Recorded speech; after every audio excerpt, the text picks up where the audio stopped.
Good evening, and welcome to the Black Box Studio at the Edward King House. We are excited to welcome you to the inaugural staged reading performance of our very own David Christner's work, The Old Man and the Sheep. Just a few reminders before we begin. It is important that you are aware that in the event of an emergency, the exit is located directly to the left of the stage. We ask that you stay seated throughout the performance, as there will be no intermission. Smoking and vaping are strictly prohibited in this building. And lastly, but oh so importantly, we ask that you take a moment to silence your cell phones. Ladies and gentlemen, we proudly present to you David Christner's The Old Man and the Sheep, a comedy in 2 acts.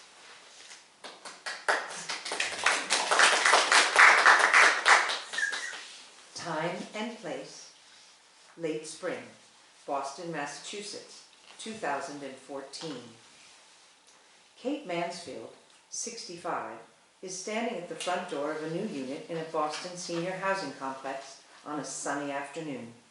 She's wearing a lightweight Burberry trench coat, her hair is in a tight bun, and her face is made up for a night out. Only dark nylons and heels show beneath her coat.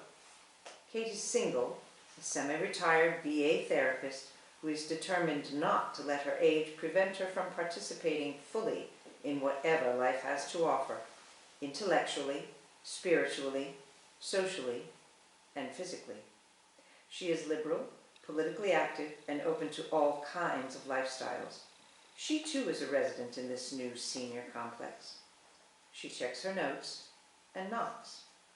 Jack Collins, 63, a self-employed linguist, veteran, and social worker, opens the door. He is fit, quite handsome, basically shy, but very warm and approachable. His hard, well-trimmed physique is apparent underneath a loose bathrobe. Is this to be or not to be? Can't say yet. Too soon to tell. I was referring to the unit number. Is this to be or Yes, this is to be. Excellent. They just haven't had time to get all the unit numbers attached. Oh. I'm in the right place then. I have to check because if I don't write things down these days, I tend to lose track. Happens to all of us. It's called aging in polite circles. And in impolite ones? Over the hill, around the bend, 1 foot in the grave. Age is just a number. I could go on. Please don't. I'm already getting depressed. If this is to be, I take it that you are the John Collins I'm looking for. I go by Jack, but I don't want to quibble. It's just that under the circumstances, calling me John might lead some kind of misunderstanding. What circumstances? Well, the reason you're here. For sex, you mean? Exactly. Since you're here for sex, calling me John could lead those with a purring interest to conclude that you're a woman of somewhat dubious repute. A hooker. Some people always assume the worst. Don't they, though? And perhaps those same people would surmise that you are one of my many Johns, or hookies, as they say in the trade. If they do say that, I suppose that's a distinct possibility. And you think a John such as yourself could or should get off the hook by calling himself Jack? Oh, I think nothing of the kind. I don't know yet if either Jack or John is going to get off on the hook or anything else. Why don't you invite me in and we'll find out? After all, that's what I'm here for. You are Katherine Mansfield, are you not? Call me Kate. Right, Kate. Well, I suppose we should be on a first-name basis under the circumstances. Again, those circumstances being that we're meeting solely for the purpose of engaging in coitus. Dr. Johnson himself, I'm sure, could not have expressed it any more succinctly than that. Kate, you have quite a way with words. Kate turns to face Jack, unbuttons her trench coat, and opens it, exposing what's underneath. Then, perhaps we should, to paraphrase a phrase from the sneaker industry, just get on with it. Oh my, I do love silk lingerie. Not putting it on, I hope. Oh, taking it off. Come with me. I had every intention of doing just that, and maybe even without you. Now, shall we get down to the business? At hand? And everywhere else.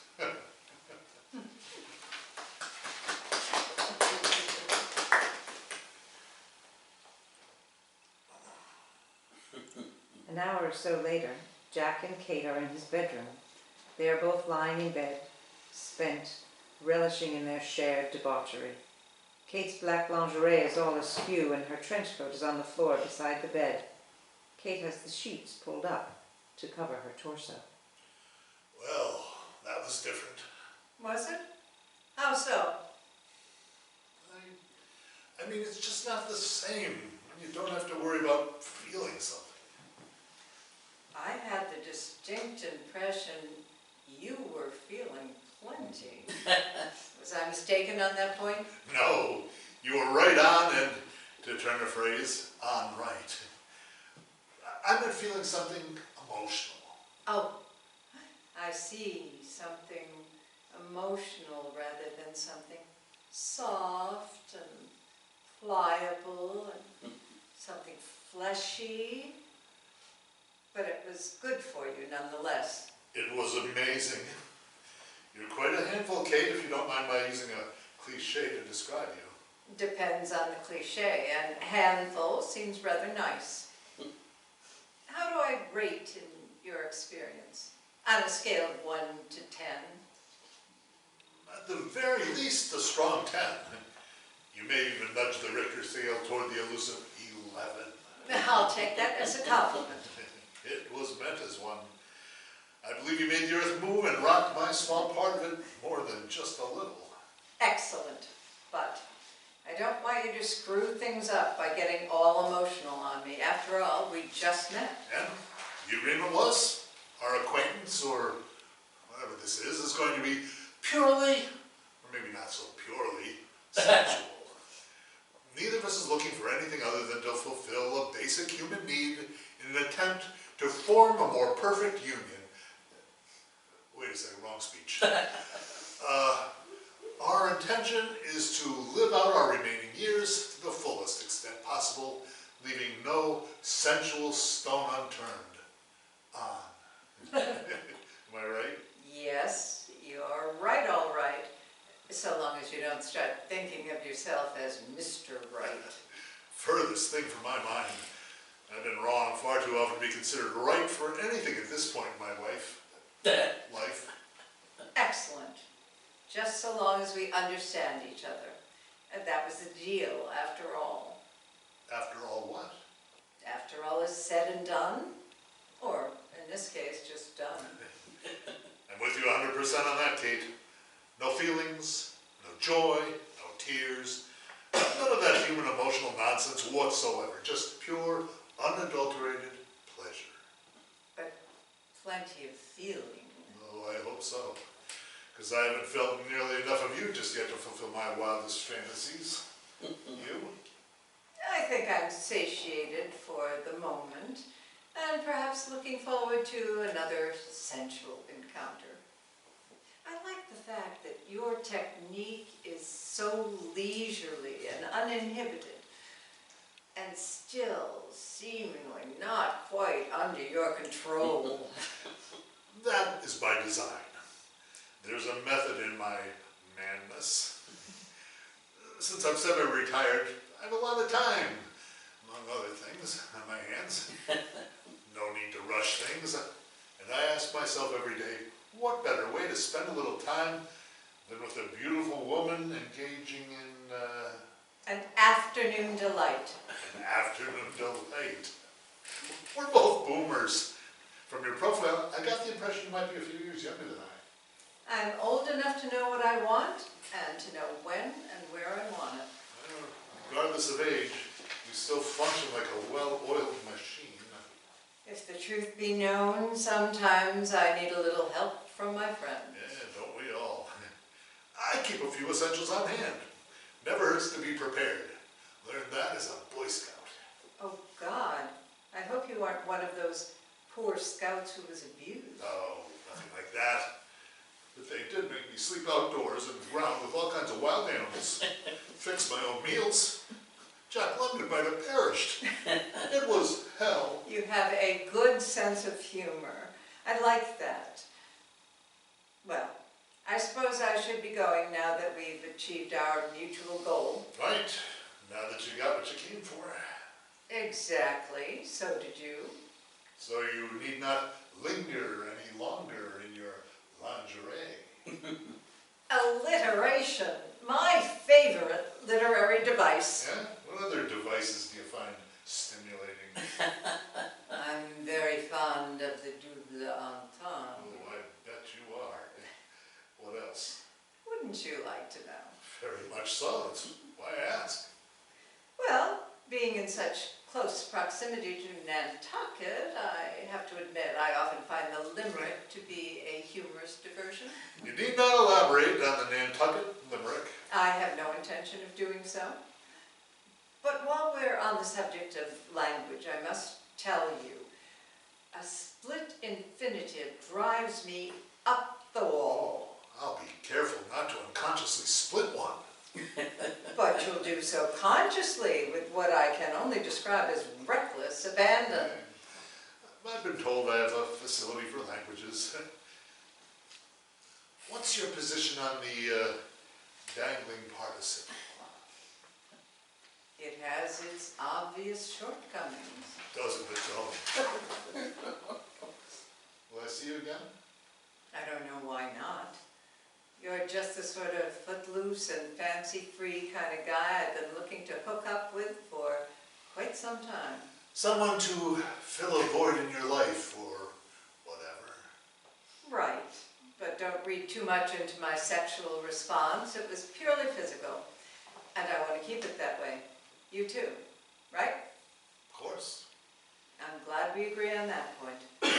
Kate, I think this could be the start of a pointless friendship. Don't want to ruin it with any emotional baggage. Nor do I. You don't smoke after sex. No, not before or after. Bad for the lungs. However, I like to think I smoke during sex, not cigarettes. Maybe we could have a cup of coffee or something sometime. What? Meet for coffee. Share a moment in time. You, me, make some small talk. It's not unheard of. Not unheard of. Oh, damn. Sorry about the preposition. But not the suggestion. Getting together for coffee. Coffee? Are you kidding? We just met. Why would we want to go for coffee? Well, we've done just about everything else two people can do.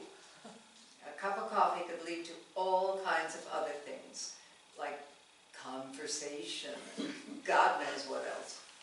Well, then let's leave it in God's hands. Oh my God, I knew this was too good to be true. We haven't even had coffee, and we're on the verge of discussing religion. What kind of a fool do you think I am? Look, sorry. No offense intended. Sorry I brought it up. I don't know what got into me. Well, you know what got into me, and if you want to get it in there again, you'd better watch it. My word, coffee could lead to all kinds of familiarities that we agreed not to bring up. I told you I was just looking for sex, not romance. I like to be pleasured, and sometimes just held, momentarily. That's all I'm looking for. I'm certainly not looking for a relationship. Relationship? Good God, Kate. I'm not looking to get into a relationship. I just got lost in the moment. To me, you're nothing more than a booty call, as the millennials put it. I do not want, nor do I expect anything else. Really, I have all kinds of issues. That I have no interest in hearing about. Nor should you. I just thought, never mind what I thought. Doesn't apply to our situation. Look, Jack, I'm sorry, but as far as I'm concerned, what we have here doesn't even qualify as a situation. It was simply an act of mutual carnal consent for the express purpose of reciprocal pleasure. Mutual carnal consent. I like that. You do have an extraordinary talent for using the language creatively. I don't know whether you're putting me on or putting me off, but if you can't stick to our agreement, I may not be calling on you again. I have to admit, you certainly are different in either case. From what? From any preconceived notions about whoever or whatever I may have had before meeting you. Should I take that as a compliment? Take it however you want, but it's a simple observation, not some deeply embedded part of my psyche. Well, thank God for that. I'm a big fan of parlor games, card games, and bedroom games. I have a distinct aversion to mind games. That makes two of us. But not just the two of us? You never quit, do you? Not in my nature. I should let you know there are other men with whom I share my aspirations, as I'm sure you have other women with whom you enjoy an occasional dalliance. Is that not the case? No. No other women at the moment. No other dalliances. But I do have a cat. A cat? I haven't seen any sign of a cat. Nor will you. Honey's very shy. Doesn't much take to strangers. We'll see about that. I suppose I really should go now. I know the way out. Don't let me keep you. I have no intention of letting anyone do that. Good for you. Same time next week? God willing and the creek don't rise, as they say down south. Do they really say that? I've never been down south. I haven't either, but I know a lot of boys, people who are from there. It's very nice down there, so I'm told. Oh, shall I put in a stash of bourbon and branch water before your next visit? Yes, a touch of southern hospitality might be quite nice, thank you. Well then, you have a nice day, Miss Scarlett.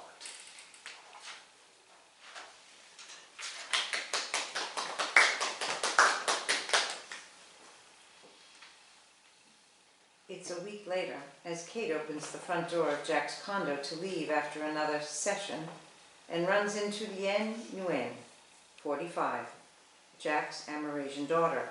Lien is a software engineer at MIT and single. She and Kate are equally surprised at their encounter. I'm sorry, it must be at the wrong unit. I thought this was 2B. This is 2B. They haven't had time to hang the unit numbers. I understand there's some sort of delay. I know, I've heard the same thing. I just didn't expect to run into anyone here. Who are you? That would take some time to explain, and I'd probably need the help of my therapist. What I meant was, are you a friend of my father's? I don't know. Who is your father? Jack Collins. He lives here. He just moved in. We all did. It's a brand new complex. Jack's daughter, you say? You look... Asian? I am, half. My mother was Vietnamese. I'm what the Vietnamese call bù đồi. The dust of life. You know Vietnamese? No, but I did see Miss Saigon. I see. Do you have a name? Yes, of course. I'm sorry. Katherine Mansfield. My friends call me Kate. What does my father call you? Kate, among other things. So you are a friend of my father's. Don't jump to any conclusions. Our acquaintance is still in the state of flux. We're just getting acquainted, to use the word broadly. Acquainted. I see. Actually, I don't. Where is he? In the bedroom, the last time I saw him. Not that long ago. In the bedroom? It's down the hall. I know where the bedroom is. How long have you known my father? We met online. Hookup.com. Well, that is just grand. And by all appearances, you two must have already hooked up, as the millennials say. Yes, we have already gained some familiarity with one another. Good for you. It was good for both of us. Me and your father. You don't have to explain, I'm a big girl. We were both looking for the same thing, a non-committed sexual relationship. Like I said, you don't have to explain. We both have certain biological imperatives. Lady, Kate, knock it off. You should be pleased your father found such a willing and unencumbered companion. Willing and unencumbered is not what one ordinarily looks for in a relationship. Oh, this isn't a relationship. Don't get the wrong idea. This is nothing more than an amicable agreement. Whatever you call it, it just seems a little weird for my dad to be having sex with a perfect stranger. I am far from perfect. But a stranger nonetheless? Do you know anything about my father? Anything other than things of a carnal nature? I do now. And from his online profile, I know he lost his young wife some time ago. I don't know the details. The wife he lost was my mother. I'm so sorry. I wasn't thinking. How stupid of me. I should have realized. But we didn't talk about. She was just another casualty of the war. It was a horrible war.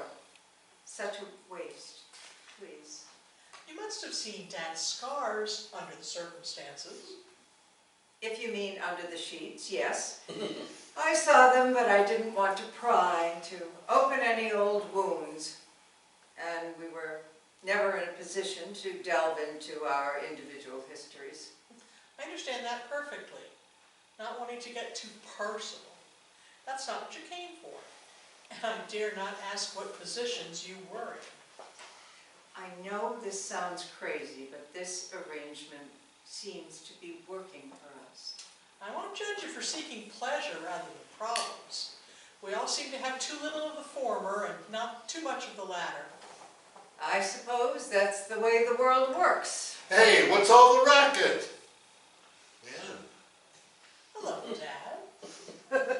Well, this is a, I think awkward is the word you're searching for?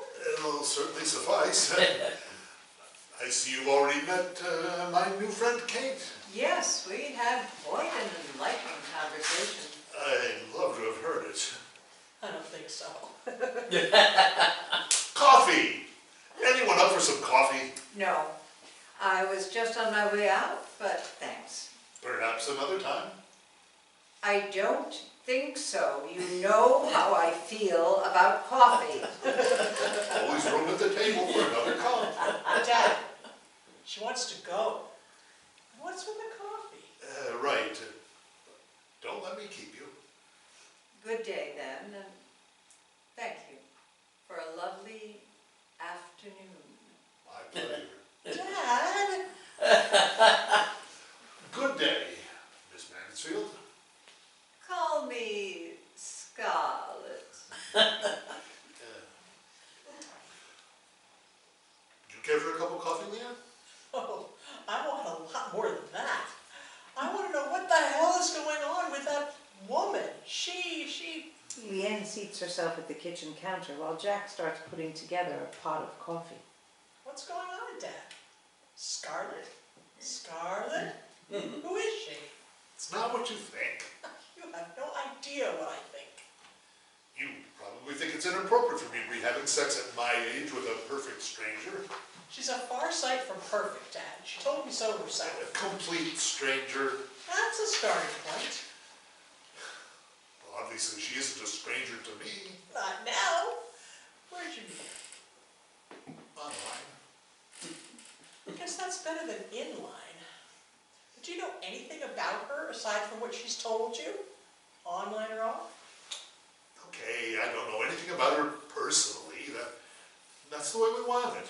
Keep things impersonal.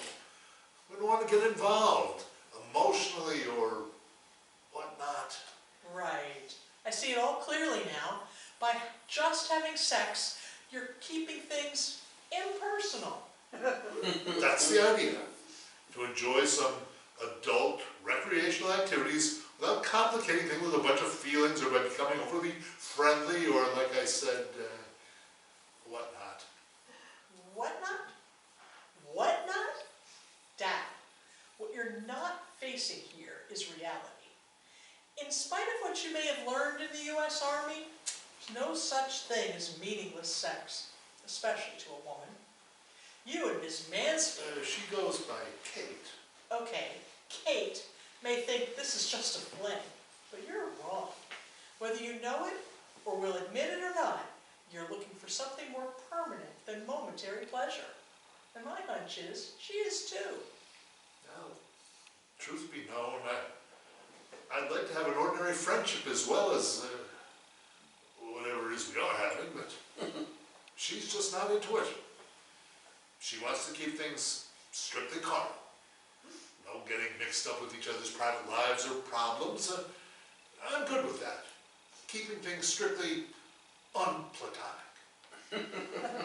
Dad, you've spent your life getting involved in other people's lives. Counseling vets, finding people jobs and educational opportunities, steering broken men to mental health resources, and finding housing for the disenfranchised. But most importantly, just giving people hope. It's okay to want something in return. Maybe, just maybe, Kate's looking for the same thing. Well, it seems to me like she's a woman who knows very well what she wants. And I'm willing to give it to her. No strings attached. She's a man's dream come true, and I have to tell you, it's the best sex I've had in a very long time. No, you don't have to tell me that. And I think she's more complicated than a walking, talking sex machine. When we spoke briefly about Vietnam, she What? was, I'm not sure, something missing? I don't know. How old is she? Old enough.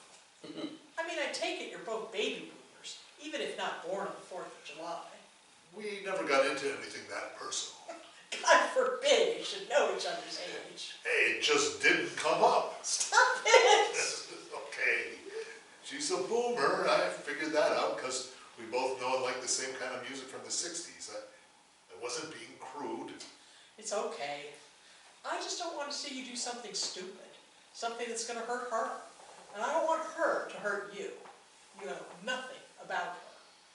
I don't think she'd do anything to take advantage of me. I mean, she could find a guy with some money or prestige or something. In any case, we need to make sure. I don't trust the online dating sites. A lot of horror stories have emerged from people who got completely blindsided by someone claiming to be something they weren't. What do you really know about her? Not much. Did you Google her?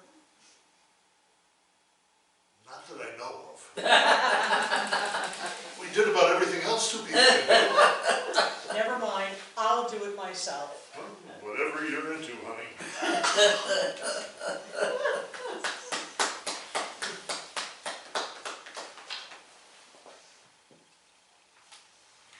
A week or so later, Kate is outside Jack's front door. It is now clearly marked with a large 2B. Kate is dressed casually in tight shorts and a loosely fitted sweatshirt. Her hair is tied back and she's wearing just enough makeup to accentuate her natural beauty. After a moment, Jack opens the door and holds it for her to enter. It's official now. This is to be. Is it? The unit numbers are installed. Has to be.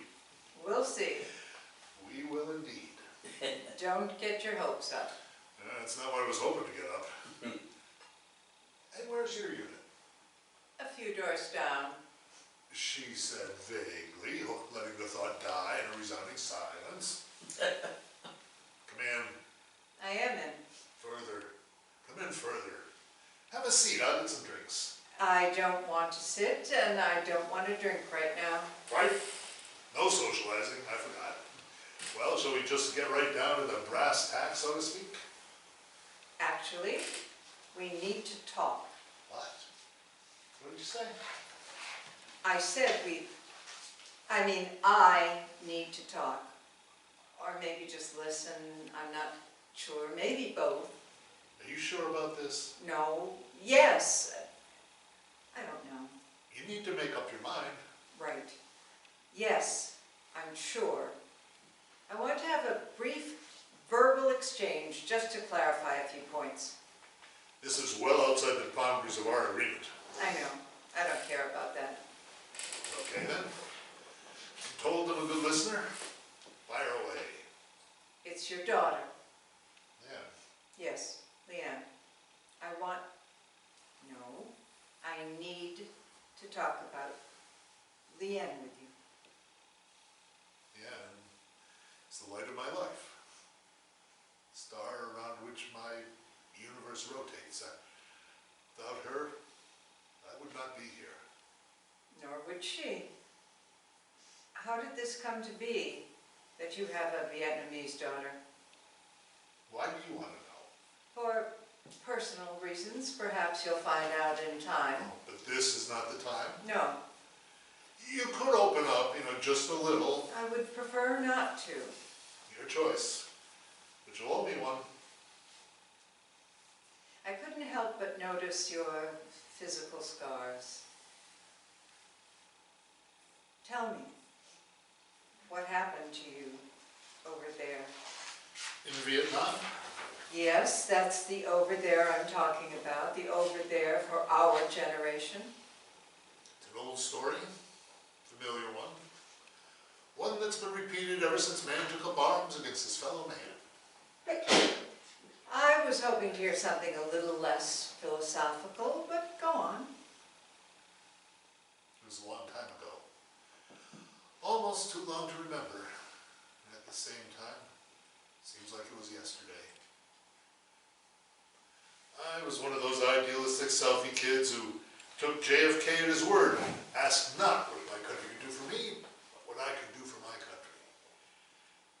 I'm paraphrasing, but I'm sure you remember the moment. Many in our generation were similarly smitten. Some joined the Peace Corps, others Took the opposite path. war and peace. But there was nothing novel about it. My country told me I was needed to save the world from communism. Got drafted in '67. Really didn't care because I wasn't ready for college and didn't think my mom could afford it anyway. Boot camp, the Army recognized my facility for languages and sent me to the Defense Language Institute in Monterey to learn Vietnamese. And shipped me off to Nam with the intelligence unit of the 101st Airborne a year later. End of story. I don't think so. I think I would prefer keeping things between us on a casual sex level. Too late for that. You said you had a facility for languages. How do you explain that? Genes. My old man, who I never met, was an academic. I didn't know this until I was an adult. Leanne is actually the one who ran him down. I'm a product of what the boomers call a one-night stand. That's another story. Anyway, I always had a pretty easy time with academics, high school, especially languages, French, Spanish.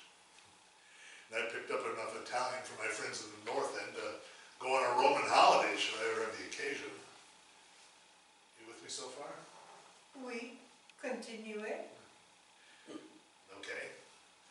Long story short, I was posted as an Army interceptor and translator with the 101st Airborne and I Corps. My Arvin counterpart was a young NCO, Tran Nguyen. Tran was a great guy, smart, totally cool under fire from the Army brass or the VC. He was 19, 20, my age, and he had an older sister, Toyan, means angel, who taught school in Ben Yen, the fishing village south of Da Nang.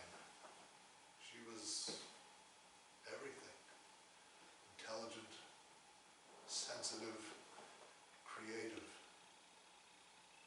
beautiful. first sight. Not for her. Anne didn't trust the U.S. Army any more than she trusted the VC or the NBA. It took a while, but when she finally realized we meant well, things changed. She saw I had a genuine interest in helping her people, and that I recognized what the war was doing to her home. Once she let down her defenses, it was a perfect match in an imperfect world. You don't have to go on, I can imagine. But the Army would have none of it. We married secretly in a Vietnamese ceremony and kept the whole thing under wraps. Our thinking was that, win or lose, when the war was over, she'd have a better chance of getting out if she was married to an American. Unless things went really bad. Which they did. Which they did. You heard enough? I think so for now. Okay. What about you? What about me, what? Your story. You owe me one, remember? Newton girl, white privilege, private schools, piano lessons, ballet, French, summers on the Cape, the full catastrophe. Emerson on scholarship, headed for a career in the arts before I decided to take a divergent path. Which led where? A long way from home. That could be anywhere. I know. But I don't. Nan wants me to Google you. Haven't you done enough to me already? Yeah, I guess I had that coming. Yes, you did. Which reminds me of why I'm here. This bra is way too tight. Would you just undo it for me? So we can get down to the business at hand? In hand is even better. The binding is Velcro for your convenience.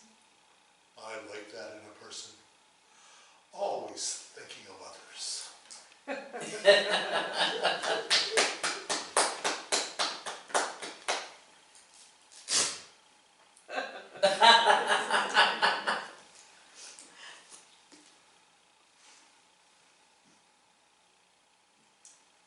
Kate and Rocky Calhoun, 45, are seated in a booth in a Back Bay diner.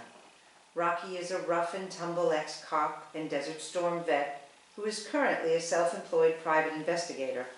He is a large, generous man with a bawdy sense of humor.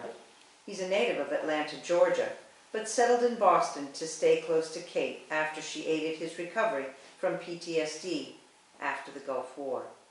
They are making small talk over a cup of coffee. So, what's new? Not much. You? Same old, same old. The waitress, Rosie, enters with a fresh pot of coffee.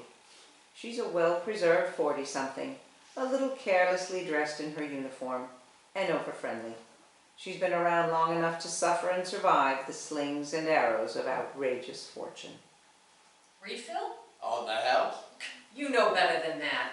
Not even for a war-weary event. Not one that's been mooching coffee for as long as I can remember. Could be your memory is fading, Rosie. If my memory is fading, why can't I forget you? I know. I've tried. I'm good for the coffee, Rosie. Fill 'em up. Leave room for the cream and sugar, man. Oh, sure. You need it. When you two getting hitched? And ruin a perfect friendship? To say nothing of the fact that I'm old enough to be his mother.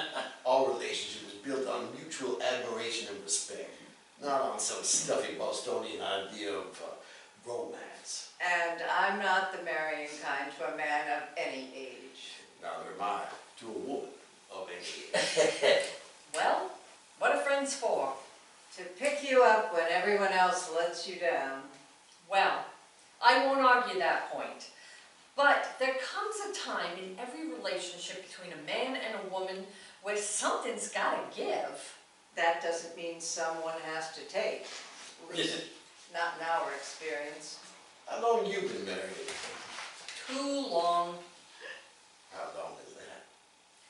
20 odd, and I do mean odd, years. That is a long time. Lucky guy.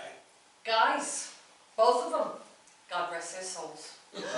Till death us do part. Comes with the territory. That's a little rough. 2 husbands she's buried. She means well. That's what scares the hell out of me. So, back to square one. What's up with you?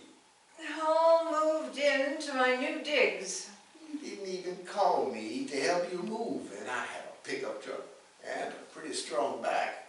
That's not what friends are for. Well, I'll forgive you this time. How are the new digs? Nice. Very nice.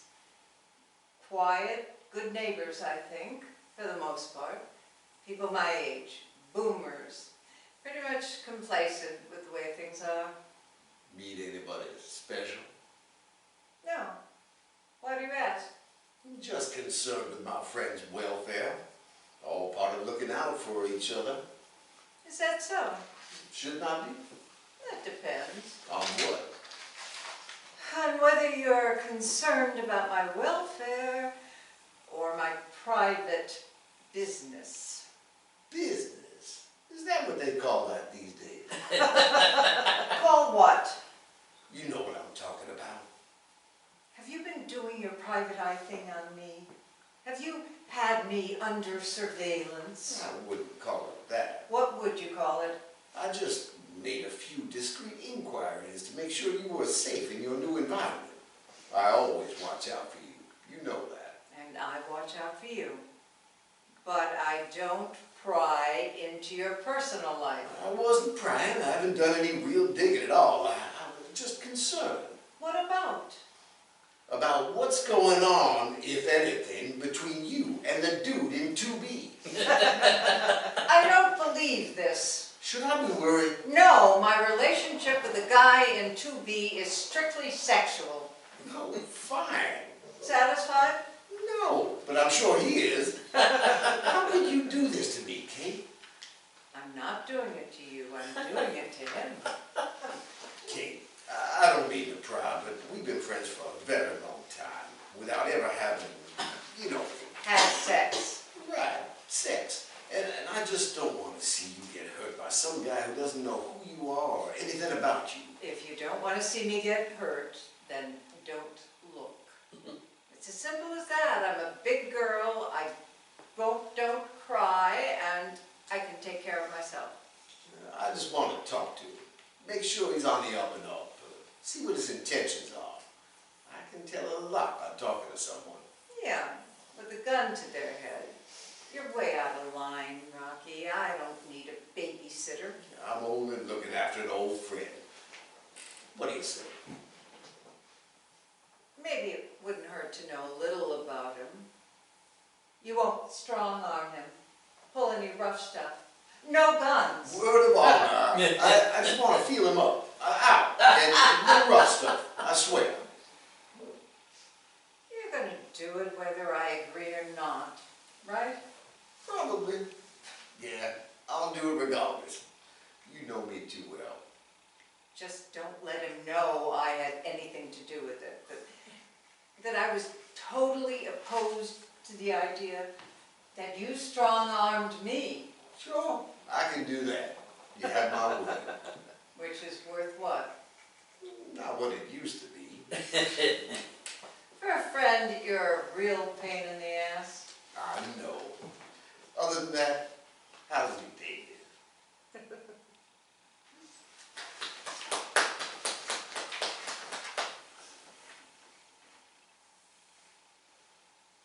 Kate and Jack are in bed, sitting up, resting against the headboard. Jack has on his robe. Kate has the sheets pulled up over a skimpy negligee. Her trench coat is on the floor. I don't love you, you know. Even if I say it, I don't mean it. I know. I don't love you either. But I do love it. Don't take it personally. Why would I take it personally? It's not you. No problem. Nothing personal, I get that. I know where you stand, and sit, and lie down once or twice a week. I mean, if I were looking for a companion, which I'm not, I wouldn't rule someone like you out. In, out, what's it all about, Alfie? Now, don't go getting philosophical on me, Jack. The fact is that just because I don't love you doesn't mean I don't like you. So, does that mean you do like me? Yes, I suppose it does, in my fashion. That's good. I like you too, in my way. I'm glad you feel that way. And I'm glad you feel the way you do too. Silky, soft, wild. That's not what I was talking about. Right? Keep forgetting to remember the rules of engagement for our tryst. We don't even want to know about each other except, you know. Carnally. Right. But what a way to know. We probably have nothing in common outside of a certain lust for life. Right. Nothing in common. Right. How do you know? I mean, I know nothing about you. You know I have an Amerasian daughter, that I went to Vietnam to protect democracy from the Chinese dragon, the Russian bear, and Uncle Ho's horde of who knows what. And you know I'm something of a skilled linguist. Yes, I do know that. And I know nothing about you. Not even where you live, your unit number. Oh my God. You could be a Republican for all I know. What, or in this case, who have I done? No, I'm not. I swear I'm not a Republican. Do you want to know more, really? Does it really matter? No. Really doesn't matter anymore. Good.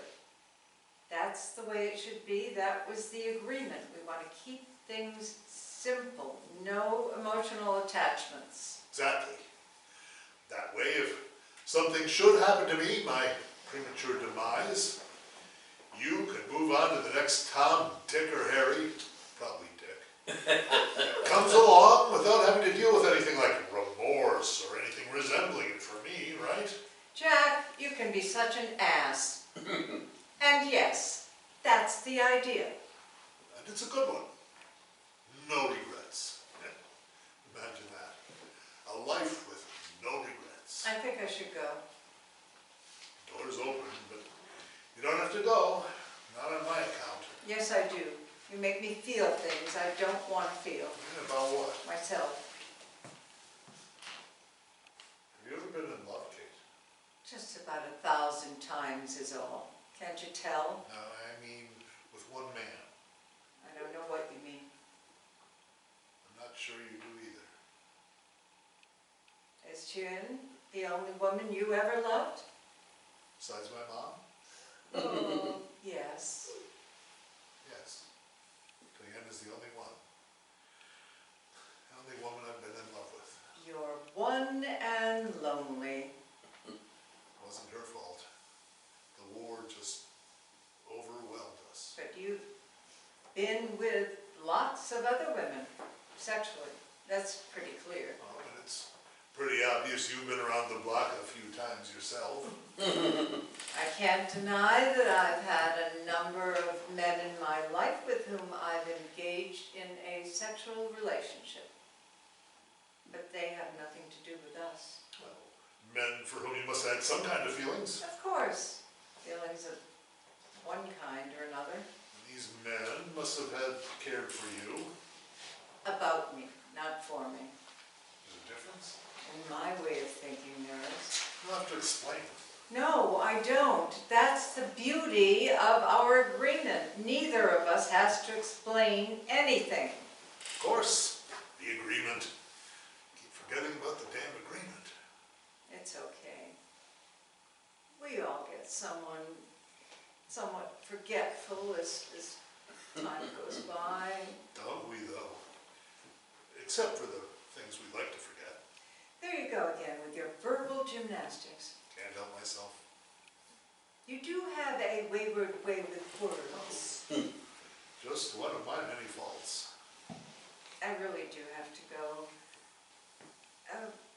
By the way, an old friend of mine may be contacting you to take a meeting, as they say in LA. Is that what they say out there? So I'm told. I suppose that's better than taking a powder, as they say in the old gangster movies out there. Don't let him scare you. He's perfectly harmless. Now I'm really worried. Don't be. Is this about us? Jack, there is no us. Yeah, maybe not to you and me, but what about him? That, I think, is what he wants to talk to you about. I see. Perhaps a possible menage a trois? No! For crying out loud, what kind of a woman do you think I am? From the little I know about you, I have to assume that almost anything's possible. And you'd be into that? A menage a twat or whatever? No! This is already too complicated for an arrangement that isn't supposed to be complicated at all. You're the one who brought up whoever. Rocky. Rocky. Rocky! Oh, great! I have a guy named Rocky. He probably wants to beat my brains out. No. And he promised no rough stuff. What? I shouldn't be telling you this. I don't know why I am. It's just that he told me he was going to contact you, and I wanted you to know it was solely his idea. I had nothing to do with it. How old is this Rocky? How long have you known him? 40-ish. I've known him 20 years or so. He's an old pal. Yeah, not that old. 40-ish. How big is he? Oh, he's good size. Played linebacker for Georgia Tech. You mentioned you knew some boys from down south. Quite a few, actually. Tell me about that. I will, maybe, later. Right now, I want you to tell me more about what happened to you over there. I've never talked to anyone about that. I understand, but we can talk about it because it was back then, not about us or what we're doing right now, and it's okay not to be okay, then or now, okay? I didn't know Tian was pregnant. I don't know if she even knew it. When I left on a routine intel mission into the valley, I took a hit. I don't know how things went so wrong. The squad I was embedded with pretty much got wiped out. Tran managed to protect me till the chopper came in and flew us both to a surgical unit at Chulai. Tran had just a flesh wound. I had a back full of shrapnel and internal bleeding. As soon as I was strong enough, they sent me home. No charge. That was good, no? Only the no charge part. Back in the world, I had a lengthy recovery and rehab. And when I got discharged, I was addicted to Demerol and on the Army's shit list for making unsupportive comments about the war during my recovery. That's no way to treat a soldier. Yeah, tell me about it. Anyway, when Binyang, Diane's village, was overrun by the Viet Cong in '68, I lost all contact with Tran and Tuan. The Army intercepted all my mail from Nam, and so the only war news I ever got was from Walter Cronkite and the Stars and Stripes. There's no official record of my marriage to Tuan, so as far as the Army was concerned, I was never married. During my rehab, Leanne was born, and within the year, Tuan was killed. You don't want to know how. You don't have to go on, Jack. It's okay. Feels good to talk about it, even with someone who doesn't want to hear it. No, I do. I just didn't know I would cause you so much pain. That's the last thing I want to do. I didn't know any of the details until years later when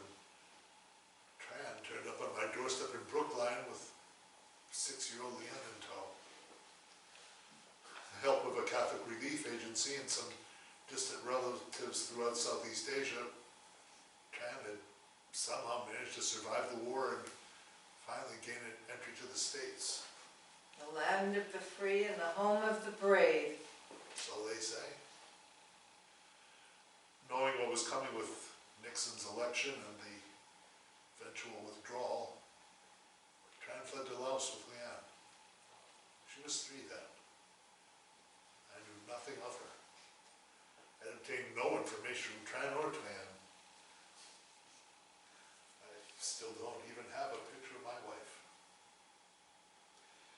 It was the Sisters of Mercy and a priest I only know as Father Mike who finally got him into the States. Thank God for that. Almost made a believer of me. Almost.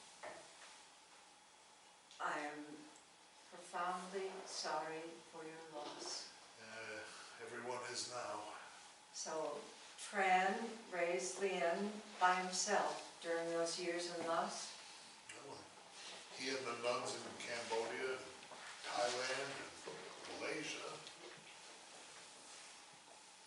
Tran loved his sister and did right by Leanne, protecting her and depriving himself for her benefit.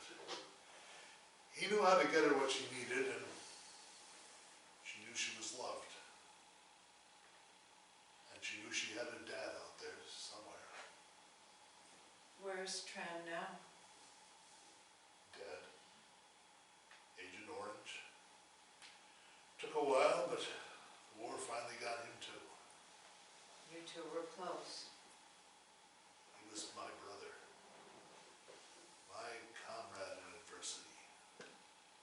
That's a remarkable story of survival. You should be proud.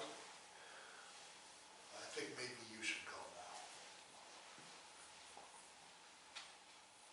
now. I didn't mean to stir things up for you. I just wanted to, I don't know, understand. We'd all like to do that. I really must go. There's just one thing. I saw your cat, Honey, Where? under the couch, peering out at me, How'd you look? skeptical. Give her a chance. She'll come around. As long as you keep doing the same. I'll keep that in mind. See you next week. The door's always open.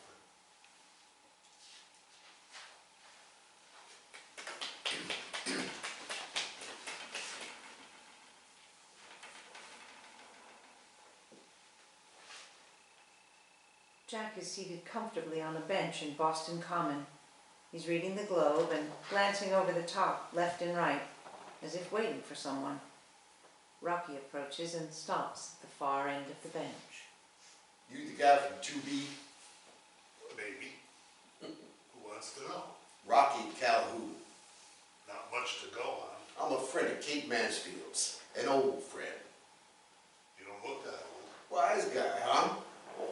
I'm old enough to have acquired a smattering of wisdom. At least I hope so. Okay, I get it. Enough with the jokes. I'm here to talk business. Have a seat, Mr. Calhoun. Rocky. Sure. Have a seat, Rocky. Courtesy of the Commonwealth of Massachusetts. So, Rocky, what can I do you for, as they say somewhere? Down south. I'm originally from there. Atlanta. Oh, a southern gentleman, no doubt. I know some people would say that I'm somewhat lacking in that area. Yeah, which one? Southern or gentleman? The latter. Well, that puts us on something of an even keel. I'm a Southie, born and bred. Not as tough as a Yankee can get. We'll see about that. I guess you know why I'm here. Haven't a clue. Don't even know why I'm here. While we're meeting, I'm talking about. No, yeah, that. I want you to lay off Kate Mansfield. As opposed to what? Don't be a wise guy, pal. I'm an ex-cop, and I've had it up to here with wise guys. You're a cop. Ex-cop, I said. But I still have friends on the force. The force?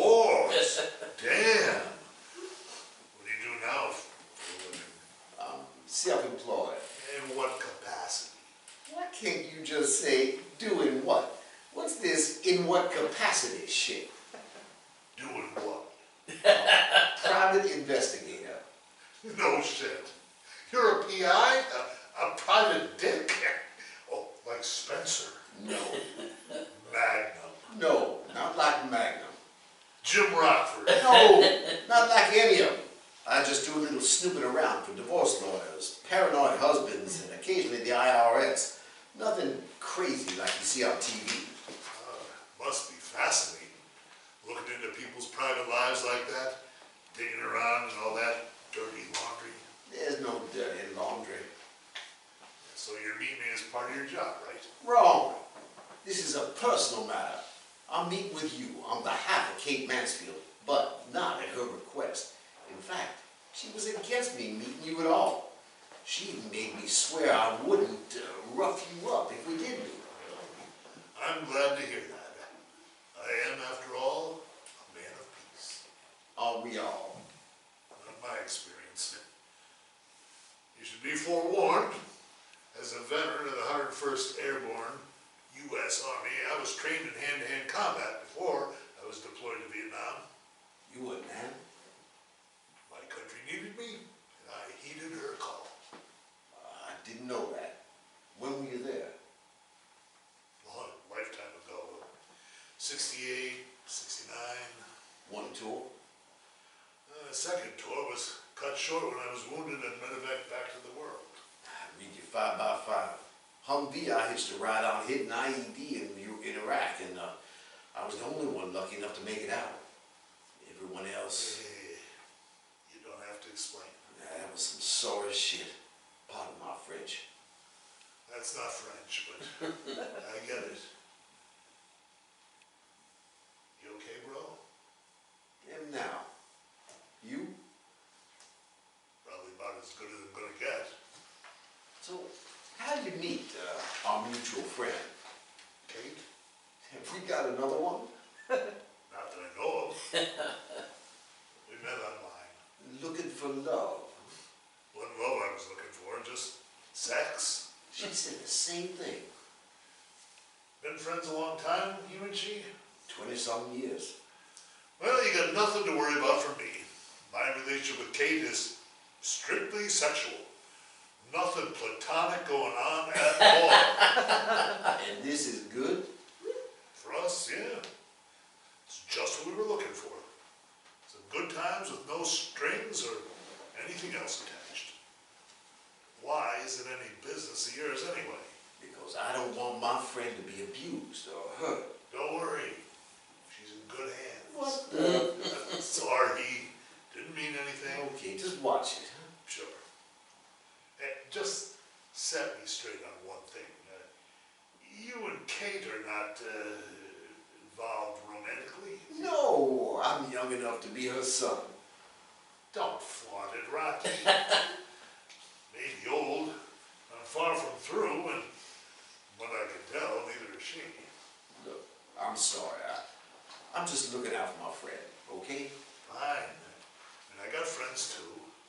I may have just gotten the wrong idea about you. I didn't know you were a man, man. Same as you, bro. A soldier of misfortune. What difference does it make? I don't know. Maybe none at all. But it's just kind of curious. We're both vets. Anyway, just be careful with her. She may not be as tough as she lets on. Who is? And you, protect yourself too. You never know how these things are going to go. I'll keep that in mind. Yeah, I gotta go. Wish I could say it's been a pleasure. May the force be with you.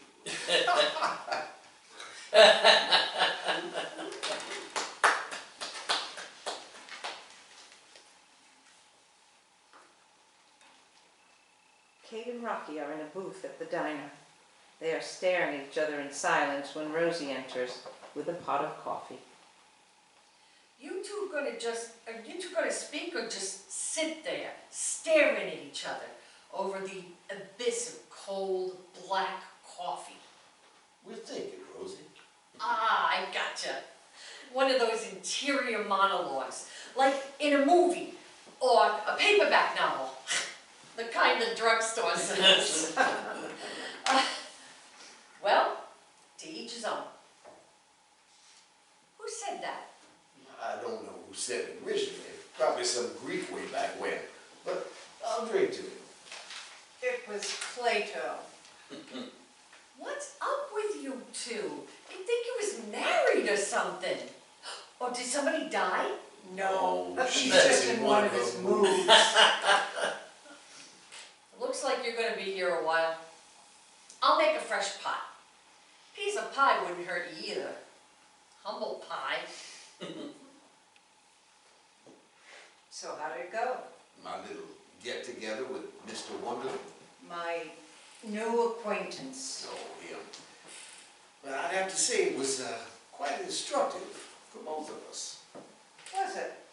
Turns out we're both vets. Different wars. Nonetheless, I find it a little strange you didn't mention that before. It didn't come up. Don't say something stupid. I know what you're thinking. I just forgot. I did a little digging. Maybe I could refresh your memory. Go ahead. Turns out you were both in Vietnam at the same time. He was with the 101st Airborne when you were... I know who I was with. Well, did you know he has an Amerasian daughter? Yes, I met Leanne by accident. Jack secretly married Leanne's mother in a Vietnamese ceremony. Neither the Army, the U.S. consulate, or Vietnamese authorities knew anything about it. Had they known, he would have been sent home without his wife. Foolish kids in love. Weren't we all? What's your point? Well, maybe that you and Jack had crossed paths previously, in another time, another war. Who knows? He's a Southie, that's all I know. He's good with languages, that's how he ended up in Intel with the 101st. Sometime after he was medevac back to the world, Leanne was born and his wife was killed. I don't know the details. Doesn't matter now. Jack didn't even know any of this until years later when Leanne and her uncle, Tran, Jack's brother-in-law, and Arvin, counterpart in the intelligence group, turned up on his doorstep in Brooklyn. He told you this? No, Leanne did. Jack and I don't talk all that much. I'd like to have a little chat with the daughter. You okay with that? I guess so. Doesn't concern me. But I have to tell you, I got a note from her. She wants to meet with me again, too. Go ahead. Doesn't concern me. Anyway, want to hear what I have on the guy? Doesn't matter to me. I know better. Go ahead, then. I'm all ears. Well, after the war, and after he got sober, Jack made a good living with his language skills. Translator and interpreter for government agencies, the UN, teaching here and there, corporate America, and did some pro bono work for various social service organizations and the VA. I told you he had a gift for language. Yeah, but evidently not for gab. He did all this while raising a daughter. And getting an MSW at BC. His brother-in-law, Tran Nguyen, and his mom helped raise the kid. She's a math whiz, a software engineer at MIT now. I didn't know that. Jack did tell me that Tran died some time ago, Agent Orange. What about Jack's mom? Gone, 92. Quite a woman. Single mom. Family disowned her when she had a kid out of wedlock. But she survived, got a degree in accounting, and never looked back. Gave her kid a decent life and, for want of a better term, a humanitarian streak. What about his father? Good question. I couldn't even find a place to start looking. Fake name on Jack's birth certificate. Distant cousin in Ireland that she never met. Jack's mentioned his father was an academic. Well, that could explain the brain power. Not necessarily. I know what you mean, but it's still a place to start looking for answers. Something is not right. I really don't need to know all this. Well, I do, to make sure you'll be all right. Will I be? That's up to you And him? and him. So,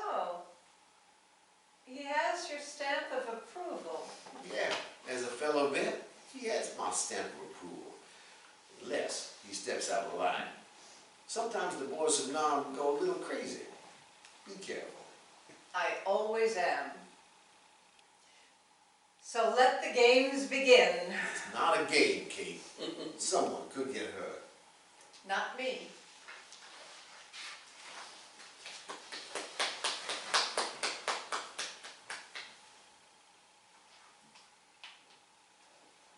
A few days later, Kate and Leanne are seated on a park bench in Boston Common on a bright sunny day. I didn't know if you'd meet me or not. Thank you for coming. I always enjoy the park, especially on a day as lovely as this. I'll get right to the point. Please do. I don't want you to see my dad any longer Longer than what? than necessary. In fact, I don't want you seeing him at all. Is that clear? Leanne, your father is a grown man. I think he's entirely capable of making his own decisions about who he sees and who he doesn't. You don't know him. He's not well. He certainly seems fit enough to me. His wounds seem to have healed. Not the ones you can't see. Those he keeps hidden, even from himself. Please, continue. Maybe I can help. Dad was a wreck, both physically and emotionally, when Tran and I finally stumbled into his life. Alcohol, drugs, self-pity, anger. I was 6 years old and had witnessed unimaginable cruelty and human suffering. I was in a strange land, scared out of my wits, and desperate for something, anything, to hold on to. I can only imagine how difficult things must have been for you. And this wreck of a man standing in front of me was the savior Tran had been telling me about for as long as I could remember. Still, I believed when I saw the love in his eyes for this little wandering waif he didn't even know existed until that moment. I knew I would be okay. I knew this man would care for me. Without being told, he knew who I was as soon as he looked into my eyes. I think he saw my mom, and his life changed. And so did mine. Dad, Tran, and Nana Collins never let me know want or fear again.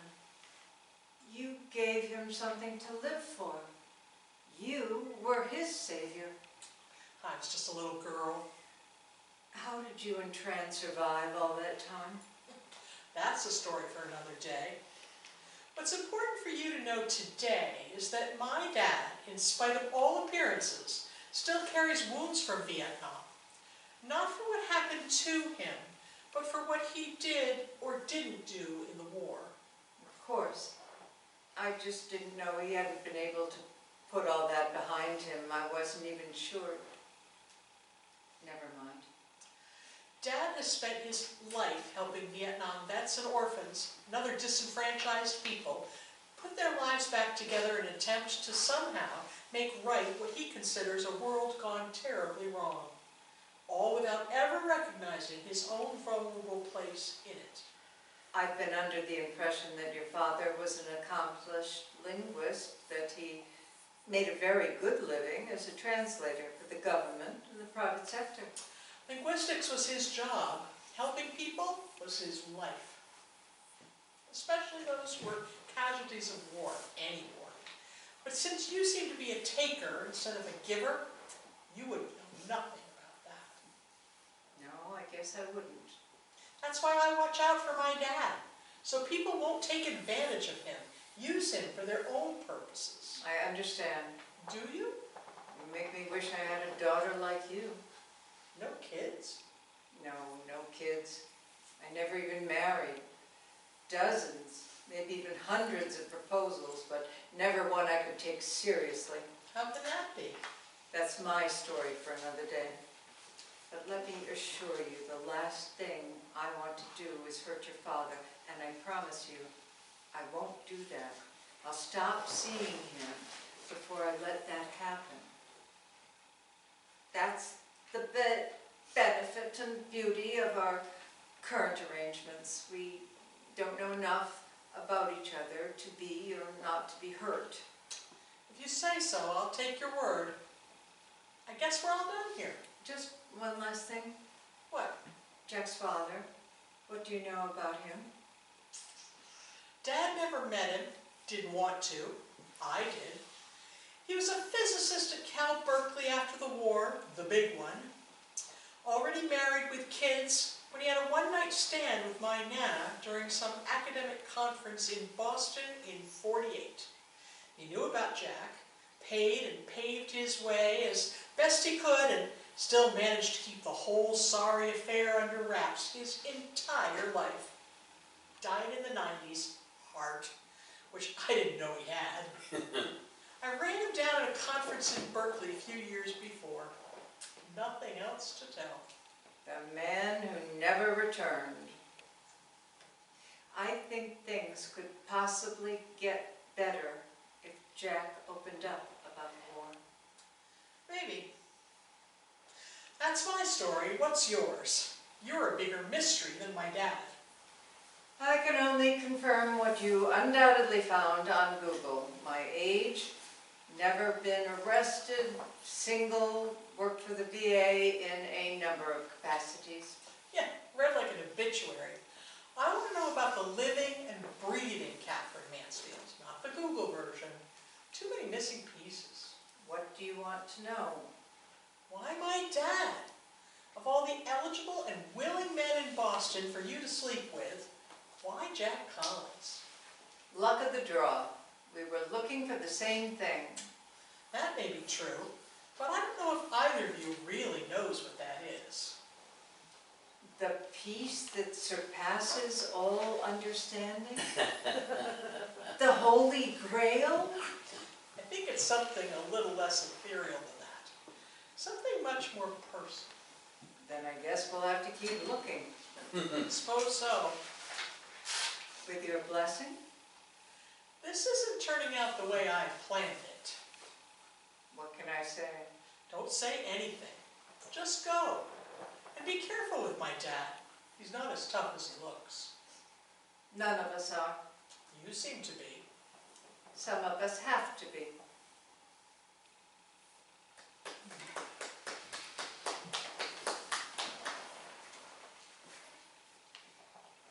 Leanne and Rocky are seated in the diner the next day. Rosie enters with her pot of coffee. Who's your new friend, Romeo? Don't start, Rosie. We're just having coffee. Nothing funny going on. At least this one's closer to your age or thereabouts. Name's Rosie. You probably gathered that. How'd you like your coffee? Black. Thank you, Rosie. I'm Leanne. How about that, Rocky? Just met, we're already on a first-name basis. You should move so fast. I'm not trying to move at all. We're just meeting here to talk over some old business. And I made the mistake of thinking that this might be a good place to have a private conversation. Well, you're right about the mistake part. And I can tell when I'm not wanted. Just whistle if you need anything. Nice to make your acquaintance, Leanne. Likewise, Rosie. Be careful with this guy. He's not as innocent as he lets on. Neither am I. Sorry about that. We go back a long way. She's always on my case to settle down. Settle down. Get married. I can't offer any advice on the subject, never having taken the step over the altar myself. To the single life. I have nothing against marriage as an institution, but as a way of life, I think it has some limitations. And then again, maybe I just haven't met the right person, as confirmed bachelors always say. Nor have I. So, you're Jack's kid, huh? Hardly a kid anymore. No offense. Rocky Calhoun. I know who you are. But not why you're here? To talk about my dad and his relationship with Katherine Mansfield, the infamous Kate. You do know. What else could we possibly have to talk about? Well, you never know. I've been told I'm a fairly interesting guy, and I'm not all that hard to look at. Some sparks could fly. I wouldn't count. Not your type? I haven't typecast you yet, but if you stay on your present course, you won't even be considered a contender. I could have been a contender. Sorry about that. Brando, on the waterfront. Guess you didn't see it. Guess not. All right, well, let's get down to business then, shall we? Absolutely. You start. Ladies first. I'm no lady. Okay, I'll start. I don't know where to start. At the beginning. Oh, no, we're way past that point. I want to talk about the end of this, whatever it is. Affair, tryst, relationship, assignation, or rendezvous that's going on between your old man and my old friend.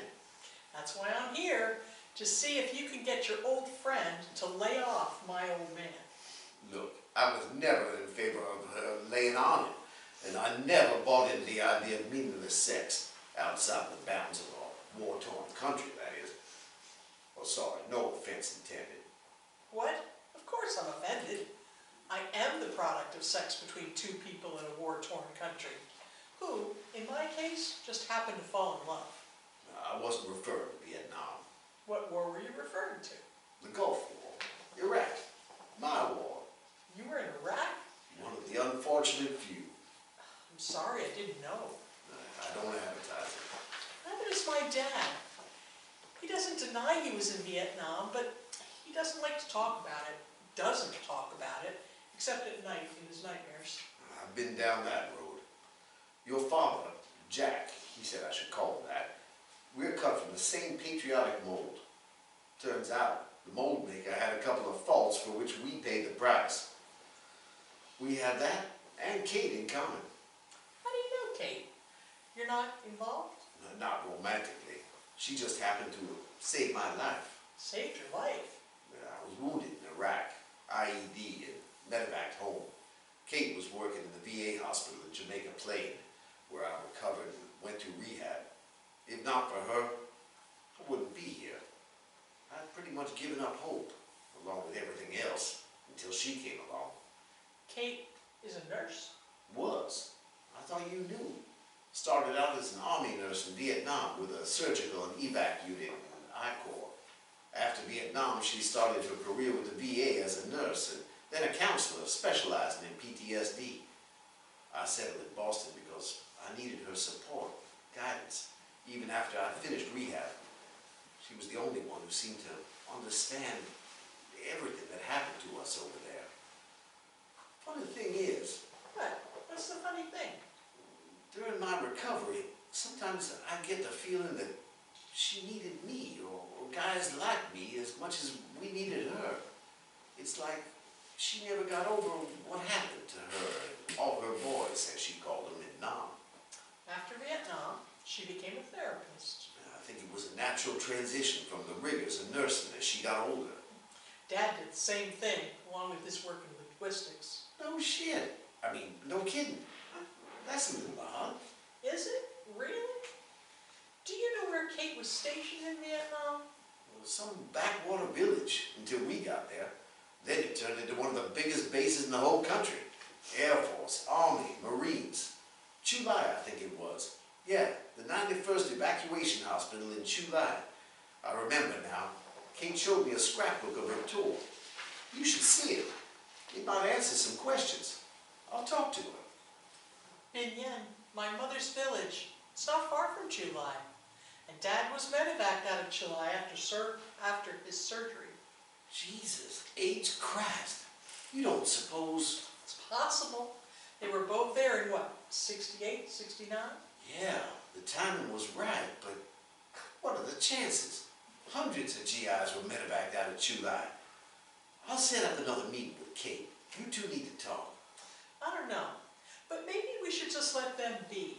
Let this thing of theirs play out, reach its logical or illogical conclusion. Who are we to stand in the way of... The winds of war? Who's to say? Maybe this is exactly what they've both been looking for ever since the war. Someone who understands. All those years spent helping someone else was an attempt to help themselves find their own peace, to find some kind of closure. Or maybe each other. So we just back off and let love or lust or whatever take its unnatural course to an unforeseen conclusion? Got any better ideas? Yeah.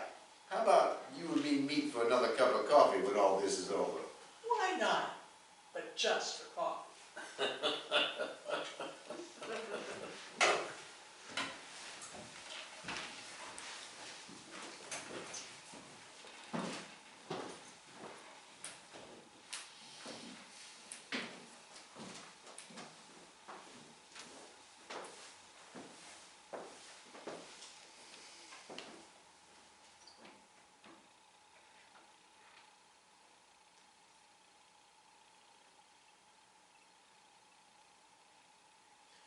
Jack You and never Kate run out are of in surprise. Jack's bedroom. They are sitting up in bed in their robes. Their clothes are scattered about the floor, along with a bulky canvas bag. You never run out of surprises, do you? No, I hope not. Got anything else in your bag of tricks? I do, as a matter of fact. Wait. I hate to grade your expectations, but I'm pretty much done for today. It's not that kind of surprise. In that case, carry on, as they say in the service industry and the airline industry. Show me what you got. It's a scrapbook. A scrapbook getting kind of personal. Of my time in Vietnam. You were in Vietnam. Yes. I was an Army nurse with the 27th Surgical Hospital and the 91st Evac Hospital in Chu Lai. That's where I I was know. headed. Leanne told me, and Rocky reminded me of this almost forgotten relic of the war, which I shared with Leanne. Turns out we were in country at the same time. You might have been prodding and poking me then. The same way you're prodding and poking me now. Not exactly the same, but, but I know what you mean. You should have told me you were in Vietnam. No, I shouldn't have. That was our agreement to keep things impersonal. Yeah, but you knew. When you saw Leanne, you knew. And then you started probing me under the guise of, I don't know what, and I told you all kinds of personal information. I needed to find out whether or not you were one of my boys, one of the patients I treated. Why? Because I never stopped wondering what happened to all those young lives. Lives filled with so much hope and vitality and promise. I wondered how many of them even saw their 20th birthday. What an utter waste on both sides. And yet here you are, 40 years later, you and Rocky, two of my boys who made it, alive and making a difference in the world as screwed up now as it was then. There's got to be a better way. Yeah, what do I know? I'm just a lousy linguist. You're more than that. Rocky told me about all the work you do for vets and the homeless, and the work you do to reunite Vietnamese orphans with a family. Pro bono, for free. Yeah. I know what pro bono means. Of course you do. I just like to say it. Pro bono. I like the way you say it. But I don't want to get off the subject. Okay, I look out for my brothers in the war and a few of the lost kids, but it's no big deal. Anyone would do it. No, they would. Only someone who's looking for something themselves would do it. Like what? I don't know. Redemption? Is that what you're looking for? You couldn't save us all or marry us all, so you're doing your best to give us all a little piece of your, what, heart? You see right through me, don't you? You must be a very good therapist. Yeah, you too. Problem is, we don't always recognize what it is that we need. Try to find some solace in some very odd places and make some highly questionable decisions in an attempt to justify our behavior. So what are we fighting about? I don't know. But I can tell you honestly, I'm awfully tired of fighting this fight and keeping up this charade. All right, let's have a look at your scrapbook. You sure you want to? Oh, what else could go wrong? All right.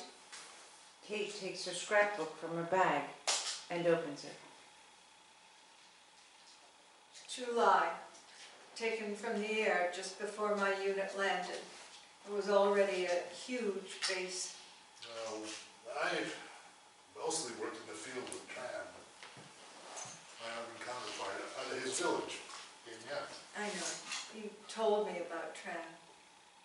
good guy. These are my sisters, 4 newly minted Army nurses. Norma, Meggie, Val, and yours truly, ready to save the world. For what? We didn't have a clue. Neither did we. We were all so young. And we grew up so fast. And here are some of my boys. I had hundreds of proposals. They were all just so grateful to be alive. They'd say anything. They thought we were angels. Believe me, a nurse, any nurse is a beautiful sight to a wounded GI. But I wouldn't have proposed. I was already married. This is the picture I wanted you to see. That's Tran. And Diane. And me, I think. Hard to tell under all the bandages. You. This is just before you got medevaced back to the world. Tran brought Tuyen by to see you off. I was the surgical nurse on your ward. I had no idea who you were then. Just another kid who needed me. That was the last time I saw my wife. I don't even have a picture of her. You can have this one. I thought you should see it. So did Leanne. Thank you. I guess this is the kind of closure that we tell other people about. I wish I could have done more. But there were just so many of you. I couldn't save you all. But you did save me. For what? For later. Much later. This is playing out like a John Wayne, Patricia Neal World War II movie. And I suppose it means we've made something of a breakthrough. Does this mean we can just be friends? I think that can be arranged. But it doesn't mean I'll fall in love with you. I don't really think we have much to say on the falling in love part. Fall. What an apt word to describe never knowing where you're going to land. Would you be willing to take the chance? If you would. But I must warn you, I am in no way free of flaws. Oh, neither am I. Our flaws are what keep things interesting. And at my age, I'm not likely to change very much. That's fine. I like you just the way you are.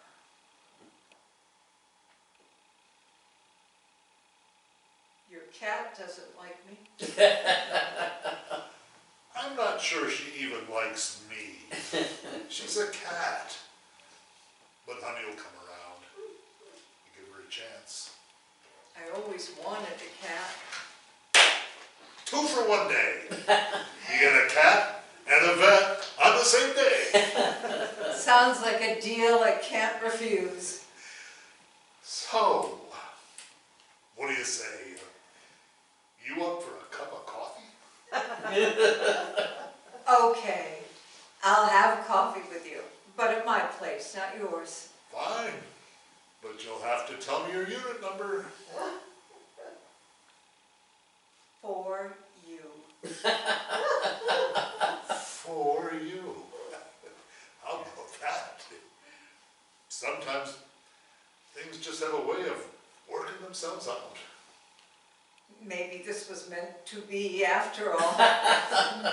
funny how something so trivial as casual sex can lead to something so meaningful as sharing a cup of coffee.